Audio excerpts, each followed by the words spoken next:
hata mheshimiwa rais anachinja. Samia Suluhu Hassan anachinja. Si ni Muislamu yule? Karuhusiwa kuchinja.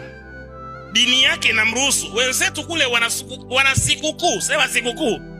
Inaitwa sikukuu ya kuchinja, Idi ya kuchinja. Waislamu dunia nzima wanachinja Idi ya kuchinja. Unatakiwa uchinje nini? Uchinje mnyama. Unaenda unatoa swadaka kwa watu.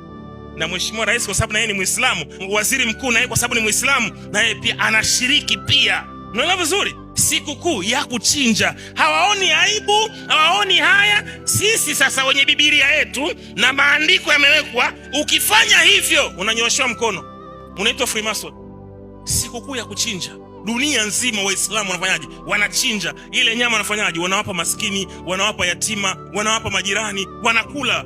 Kwa nini wasibarikiwe? Wanachinja kwa sababu gani? Hawachinji kwa sababu ya Muhammad sallallahu alaihi wasallam. Hawachinji, wanachinja kwa sababu ya Ibrahimu. Wanamuazimisha baba yetu wa imani Ibrahimu. Kwa nini? Kwa matendo. Yaani vitu, utajiri uko ndani yetu, hatutumii hapa.